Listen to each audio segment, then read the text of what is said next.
My name is John Winters, and this is my story.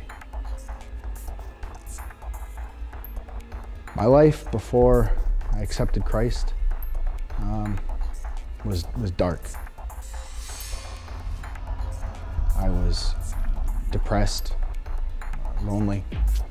I had several failed relationships. Relationships with my friends and family was bad. It was even worse with my kids. I was in a relationship and it was going good, things were great. But as soon as things would turn bad, man, would they go bad fast. One of the worst nights, I had just had a failed relationship and decided, I don't know, 4 or 5 o'clock in the afternoon that I was gonna try and forget the problem. And so I walked to the bar across the street, started drinking. By 7 or 8 o'clock at night, from what I've been told by others, I was gone. I apparently drank quite a bit. Tried to get into a fight with my best friend.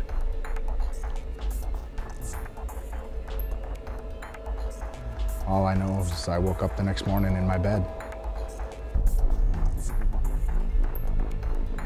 And that, unfortunately, was not an uncommon event.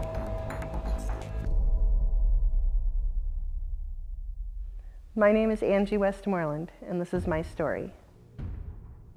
I had been hurt by a lot of men in my life from the time I was little on, and the pain and the hurt, I was just thought I'd look for some other way to fill that hole in my heart. My father was abusive to my mother. I never really knew him well because they got divorced when I was 2. But I was born 3 months premature because of a beating, and it was just an abusive thing. He had kidnapped us when I was little, and it took my mom about 6 months for her to get us back. I dated the same guy almost all the way through high school, and he went into the Army and sent me a letter saying he needed his space. And 2 months later, I found out he was married. I met a guy and started dating him. We got married 11 months later. I quit college, and it turned out to be an abusive relationship physically and emotionally because of the drinking, and then I found out that he was involved in a lot of different drugs.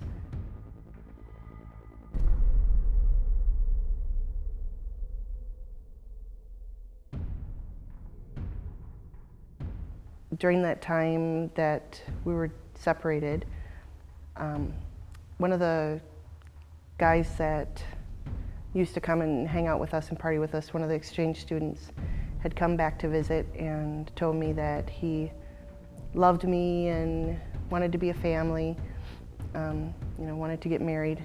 So I applied, started putting my paperwork in for my divorce, and he had to go back to Texas to be with his family. So he went down there, and the plans were that I was supposed to go down to be by him after my divorce was final. And that's when I found out I was pregnant, and I called him and told him. A month before my son was born, he took off, disappeared, and I never heard another word from him, and he wasn't involved in my son's life at all.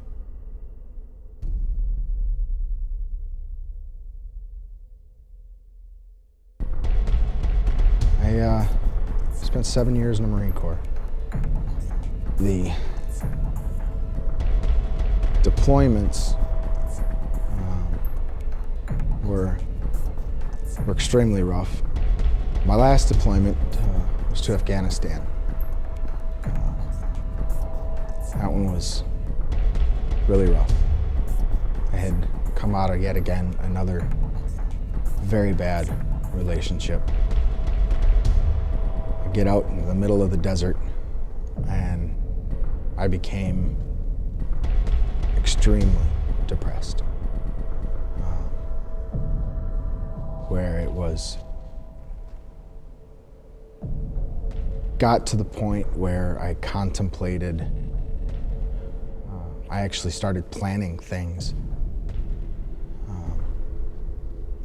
that was the low. That was the bottom I've ever been. The years of drinking and worrying that I was going to do something had culminated in this deployment. I actually started to plan how it was going to happen.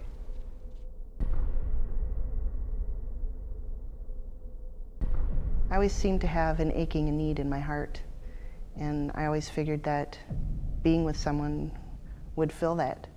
I always looked in the wrong places.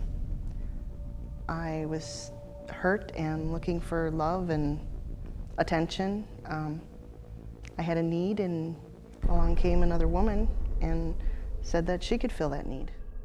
It seemed to me like the right thing to do because she was there, she was offering to love me. I didn't feel like I was worthy to be loved. I didn't feel like, I figured that if I didn't think I was good enough for anybody. I didn't like myself, and I figured, you know, if she's gonna say that I'm a wonderful person and make me believe that, then I would give that a try. I would see if that would fill that hole in my heart. My son and I were both always miserable, and I always thought that it was just better than having nothing in my life.